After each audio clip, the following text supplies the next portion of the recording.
الرحیم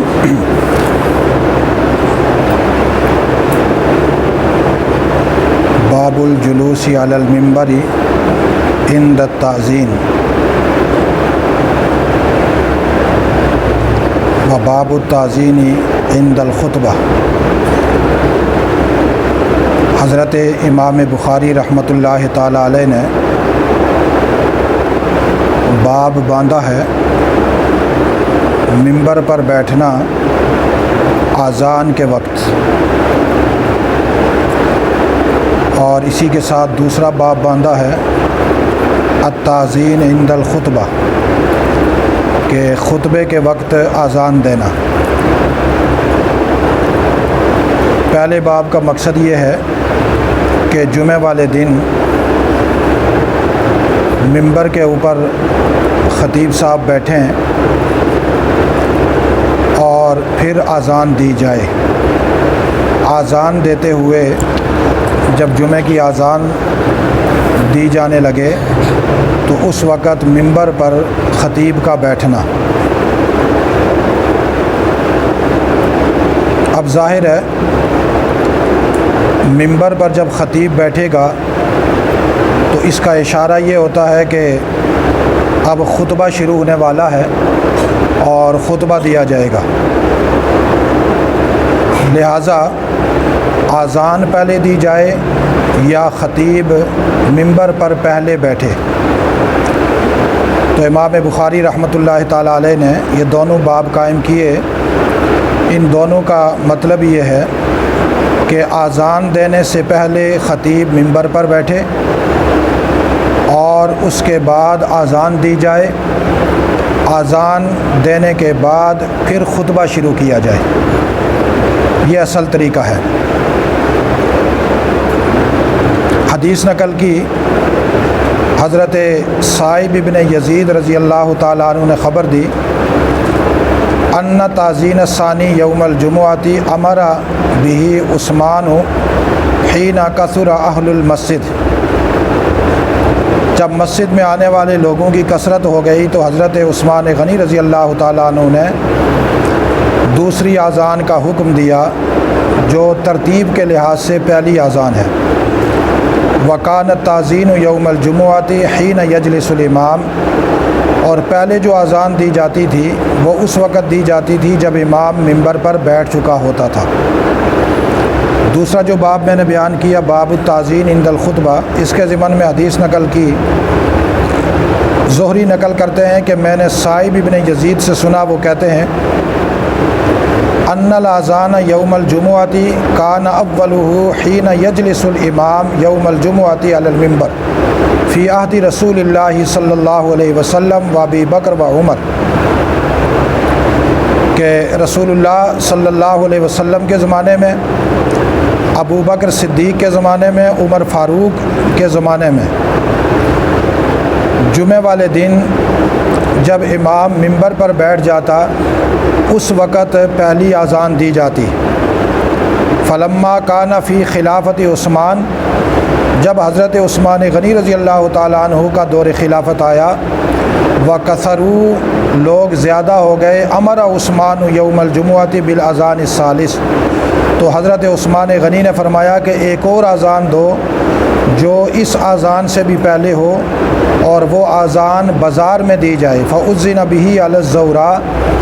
یہ اذان بھی بازار میں ایک جگہ تھی وہاں پر دی جائے تاکہ لوگوں کو آواز آ جائے کہ جمعہ کی تیاری میں مصروف ہو جاؤ۔ فثبت الامر علی ذلک، پس یہ اذان اسی طرح مسلسل جاری ہے جو حضرت عثمان غنی نے جاری کی تھی۔ اس پر تفصیل تو پہلے گزر چکی ہے، میں نے تفصیلاً بات کر دی تھی، بس اتنی بات یہاں یہ سمجھنے کی ہے کہ وہ جو بازار میں اذان اس لیے دی جاتی تھی کہ لاؤڈ سپیکر کا اس وقت زمانہ نہیں تھا اور لاؤڈ سپیکر نہیں ہوتا تھا۔ اب چونکہ سپیکر کے ذریعے سے اذان پہنچا دی جاتی ہے، اس لیے وہ اذان بھی مسجد ہی میں دی جاتی ہے، مقصد ہوتا ہے لوگوں تک آواز پہنچانا۔ آگے باب الخطبۃ علی المنبر، وقال انس خطب النبی صلی اللہ علیہ وسلم علی المنبر، ممبر پر خطبہ دینا۔ اور سیدنا انس رضی اللہ تعالیٰ عنہ کہتے ہیں نبی اکرم صلی اللہ علیہ وسلم ممبر پر خطبہ دیا کرتے تھے۔ اب امام بخاری نے یہ جو باب باندھا ہے کہ خطبہ ممبر پر بیٹھ کر دیا جائے، اور رسول اللہ صلی اللہ علیہ وسلم کا عمل بھی یہی تھا کہ ممبر پر خطبہ دیا جائے، اور رسول اللہ دیا کرتے تھے۔ اصل یہ ایک طرح کے ذہن کی تردید ہے۔ آج کل کے زمانے میں بھی اس ذہن کے لوگ پائے جاتے ہیں۔ وہ کہتے ہیں دیکھیے اسلام مساوات کا درس دیتا ہے، اسلام میں کوئی چھوٹے اور بڑے آدمی کا فرق نہیں۔ اب ممبر پر جب آدمی بیٹھتا ہے تو اس کا بڑا ہونا ثابت ہوتا ہے، باقی لوگ نیچے بیٹھتے ہیں اور مولانا صاحب ممبر پر بیٹھتے ہیں، لہٰذا یہ اسلام کے جو مساواتی درس ہے اور تعلیم ہے اس کے خلاف ہے، گویا کہ یہ طبقاتی نظام کی علامت ہے۔ اسی لیے آپ دیکھتے ہیں کہ جب واعظین، خطباء یا اساتذہ یا علماء اکرام یا شیوخ مکرمین، ان کے لیے جب اونچی جگہ بنائی جاتی ہے نشست کی، تو بہت سارے سطحی ذہن کے لوگ یا لبرل ذہن کے لوگ یا وہ لوگ کہ جو دین کی اساس سے بالکل ناواقف ہیں،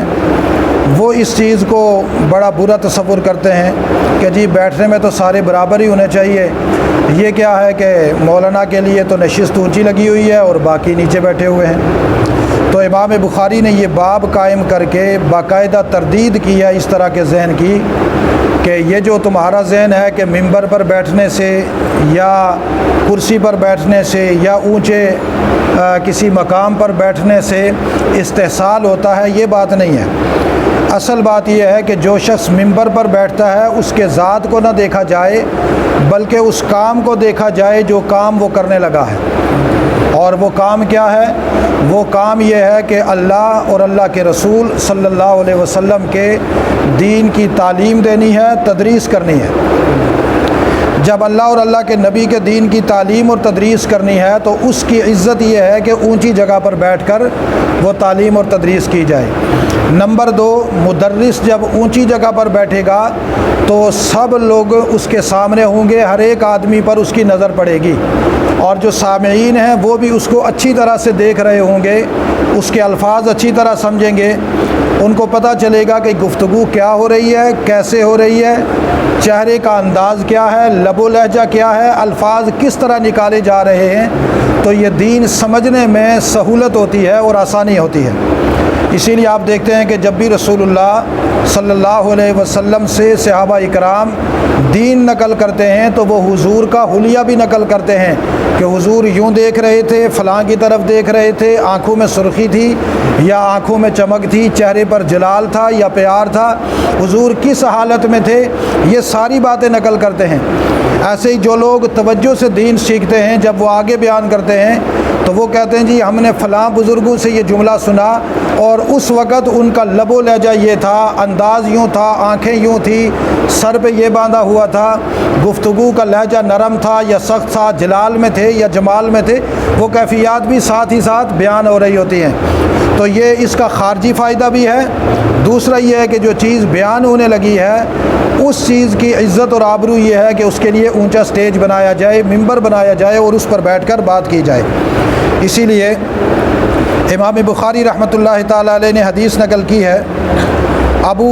حازم بن دینار کہتے ہیں کہ کچھ لوگ آئے حضرت سہل بن سعد السعدی رضی اللہ تعالیٰ عنہ کے پاس، اور ان لوگوں کا آپس میں جھگڑا یہ تھا کہ رسول اللہ صلی اللہ علیہ وسلم کا جو ممبر تھا یہ کون سی لکڑی کا بنا ہوا تھا، مما عودہ، اس کی لکڑی کون سی تھی، کون سی لکڑی کا بنا ہوا تھا۔ انہوں نے آ کر حضرت سہل بن سعد السعدی سے پوچھا کہ آپ کو پتہ ہے کہ رسول اللہ صلی اللہ علیہ وسلم کا ممبر کون سی لکڑی سے بنا ہوا تھا؟ فقالا، تو حضرت سہل نے کہا انی لعارف مما ہوا، اللہ کی قسم واللہ انی لا اعرف، اللہ کی قسم مجھے بالکل معلوم ہے کہ وہ ممبر کس چیز کا بنا ہوا تھا۔ پھر کہنے لگے وَلَقَدْ رَأَيْتُهُ أَوَّلَ يَوْمٍ وُزِيَ، جس دن وہ ممبر رکھا گیا تھا اس دن میں نے خود دیکھا کہ ممبر آ کر رکھا گیا رسول اللہ صلی اللہ علیہ وسلم کے پاس۔ اور اصل میں ہوا یہ کہ رسول اللہ صلی اللہ علیہ وسلم نے ایک آدمی کو بھیجا ایک انصار کی عورت کی طرف، اور اس عورت سے کہا کہ فلاں جو تیرا غلام ہے وہ لکڑی کا کام کرتا ہے، نجار ہے، لہٰذا تو اس کو حکم دے کہ میرے لیے لکڑیاں جمع کر کے ایک ممبر بنائے۔ اجلسوا علیہن اذا کلمت الناس، تاکہ میں اس ممبر پر بیٹھوں جس وقت لوگوں سے بات کروں۔ فامرتہ، اس عورت نے اپنے اس نوکر اور غلام کو حکم دیا اور اس نے غابہ مقام کی لکڑیاں جمع کی، طرفائے غابہ، غابہ کا جہو جمع کیا اور وہ لکڑیاں لا کر ان سے ممبر بنایا۔ پھر وہ ممبر لے کر رسول اللہ صلی اللہ علیہ وسلم کے پاس آئی اور رسول اللہ صلی اللہ علیہ وسلم کو وہ ممبر پیش کیا گیا۔ رسول اللہ صلی اللہ علیہ وسلم نے فرمایا کہ اس کو وہاں رکھو۔ جب وہاں پر وہ ممبر رکھا گیا تو حضرت سہل کہتے ہیں کہ میں نے خود رسول اللہ صلی اللہ علیہ وسلم کو دیکھا، انہوں نے ممبر پر نماز پڑھی، وہاں پر تکبیر کہی، وہاں پر رکوع کیا، وہاں پر سجدہ کیا باقاعدہ۔ پھر اس کے بعد الٹے پاؤں ممبر سے نیچے اترے، اور پھر اس کے بعد آپ صلی اللہ علیہ وسلم نے نیچے آ کر سجدہ کیا۔ ممبر کی جو جڑ تھی، جو اس کا وہ پاؤں تھا، اس کے پاس آپ صلی اللہ علیہ وسلم نے نیچے اتر کر، یعنی ممبر پر ہی آپ نے تکبیر کہی، وہاں پر رکوع کیا، سجدہ کرنے کے لیے آپ ممبر سے نیچے اترے، ایسے ہی پیٹھ لوگوں کی طرف کر کے قبلے کی طرف منہ کیے ہوئے، اور ممبر کی جو پاؤں تھا اس کے پاس ہی آپ نے سجدہ کیا۔ پھر آپ صلی اللہ علیہ وسلم نے یہ نماز مکمل کی۔ جب نماز سے فارغ ہوئے تو پھر لوگوں کے سامنے آئے اور کہنے لگے ایھا الناس انما صنعت ھذا، اے لوگوں جو میں نے یہ کام کیا یہ اس لیے کیا کہ تاکہ تم لوگ میری اقتداء کرو اور میری نماز سیکھ لو۔ یعنی حضور صلی اللہ علیہ وسلم نے ممبر پر منہ قبلے کی طرف کیا، کھڑے ہو کر تکبیر کہی، تکبیر کرنے کے بعد رکوع کیا، رکوع کرنے کے بعد پھر پیچھے کی طرف تھوڑا ہو کر ممبر سے نیچے اترے، پھر سجدہ کیا، سجدہ کرنے کے بعد نماز مکمل کی۔ پھر اس کے بعد لوگوں سے کہا کہ ممبر پر جو میں نے تمہارے سامنے نماز کی نیت باندھی، رکوع کیا، پھر نیچے آ کر سجدہ کیا، یہ سارا ماجرا اس لیے میں نے تمہارے سامنے کیا تاکہ تم میری اقتداء کرو اور میری طرح نماز پڑھو جیسے میں نے نماز پڑھی۔ اب یہاں سے یہ بات ثابت ہوتی ہے کہ حضور صلی اللہ علیہ وسلم نے یہ ممبر اس لیے بنوایا تاکہ لوگوں کے سامنے دین کا معاملہ بالکل واضح ہو جائے اور سارے لوگ دیکھ سکیں۔ اس لیے اس کو استحصالی نظام کا پیش خیمہ نہیں کہا جائے گا، بلکہ اسلامی تعلیم کا ترہ امتیاز قرار دیا جائے گا اس کو۔ اب یہی سب سے بہتر طریقہ ہے کہ جب بھی امت کو کسی مسئلے کی تعلیم دی جائے تو وہ ممبر پر بیٹھ کر دی جائے۔ آگے والی حدیث ہے، اس حدیث میں حضرت جابر بن عبداللہ رضی اللہ تعالیٰ عنہ، جابر بن عبداللہ، جابر بن عبداللہ کہتے ہیں کان جزع یقوم علیہ النبی صلی اللہ علیہ وسلم فلما وضع له المنبر، رسول اللہ صلی اللہ علیہ وسلم کا جو محراب تھا وہاں پر لکڑی کا، کھجور کا ایک درخت تھا اور اس کا وہ تنا تھا۔ رسول اللہ صلی اللہ علیہ وسلم اس کا سہارا لے کر خطبہ دیا کرتے تھے، ہاتھ سے پکڑا کرتے تھے یوں۔ فلما وضع له المنبر، جب رسول اللہ صلی اللہ علیہ وسلم کے لیے ممبر رکھ دیا گیا تو رسول اللہ اس پر ہاتھ نہیں لگتے تھے، آگے ہو گئے۔ سمعنا للجذع مثل اصوات العشار، ہم نے اپنے کانوں سے اس کھجور کے درخت کو اس طرح چیختے ہوئے سنا جیسے 10 ماہ کی گابن اونٹنی کو درد ہوتا ہے تو وہ تڑپ تڑپ کر روتی ہے۔ اب 10 ماہ کی گابن اونٹنی جب اس کو درد ذیع ہوتا ہے اور وہ آوازیں نکالتی ہے تو وہ بڑا خوفناک قسم کا رونا ہوتا ہے، بڑا کرب اور دکھ کا رونا ہوتا ہے۔ تو یہ جو خوشہ وہ درخت کا جو تنا تھا یا خوشہ تھا یا وہ لکڑی تھی، یہ اس طرح رونے لگ گئی، اتنی روئی حتیٰ نزل النبی صلی اللہ علیہ وسلم، حضور علیہ السلام نے جب اس کا اس طرح کا رونا سنا، حضور ممبر سے نیچے اترے، فوضع یدہ علیہ، اپنا شفقت والا، پیار والا، محبت والا ہاتھ اس کے اوپر رکھا، اور وہ تنا، وہ کھجور کا درخت روتے روتے خاموش ہو گیا، ایسے خاموش ہوا جیسے ایک بھوکے پیاسے بچے کو ماں نے سینے سے لگا لیا۔ اور ابن ماجہ کی روایت میں یہ ہے کہ رسول اللہ نے فرمایا کہ اگر میں اس کو اپنے سینے سے نہ لگاتا تو قیامت تک روتا رہتا، الی یوم القیامہ، قیامت تک روتا رہتا۔ اب اس درخت کو اتنا رسول اللہ سے پیار ہو گیا کہ وہ رسول اللہ تھوڑا سا آگے ہوئے تھے، قریب ہی تھوڑا سا آگے ہوئے، ہاتھ نہیں لگایا تو یہ رونے لگ گیا۔ اللہ تعالیٰ نے اس درخت کو آواز بولنے کی، آواز نکالنے کی صلاحیت دی، بولنے کی صلاحیت دی، رونے کی صلاحیت دی، اور امت کو تعلیم دے دی کہ میرے نبی سے ایک لکڑی اتنی محبت کرتی ہے، تم تو اس کو امتی ہو، تمہیں تو اس سے بڑھ کر محبت کرنی چاہیے۔ اب دیکھیے یہ حضور صلی اللہ علیہ وسلم اس سے تھوڑا سا دور ہوئے تو کتنا رویا۔ ہمارے نبی صلی اللہ علیہ وسلم ہم سے جسمانی لحاظ سے تو دور ہیں، لیکن ہمارے نبی سنت کے لحاظ سے ہمارے قریب ہے۔ ہونا تو یوں چاہیے کہ ہمارے نبی کی سنت اگر ہمارے وجود سے دور ہو جائے تو ہمیں بھی اسی طرح بلک بلک کر رونا چاہیے جس طریقے سے یہ درخت رویا ہے۔ لیکن ہمارے مسلمانوں کی حالت زار کیا ہے؟ وہ کہتے ہیں جی حضور کی سنت ہمارے قریب نہ آ جائے، سنت قریب آ جائے گی تو ہم برے لگیں گے، سنت اگر ہم نے سنت اپنا لیا تو پتہ نہیں ہم کیا لگیں گے، لوگ ہمیں مولانا کہنا شروع کر دیں گے، مولوی صاحب کہنا شروع کر دیں گے، پتہ نہیں کیا کیا، جاہل اور گنوار اور پتہ نہیں کیا کیا کہنا شروع کر دیں گے۔ یاد رکھیے گا جس طریقے سے عاشق تھا یہ درخت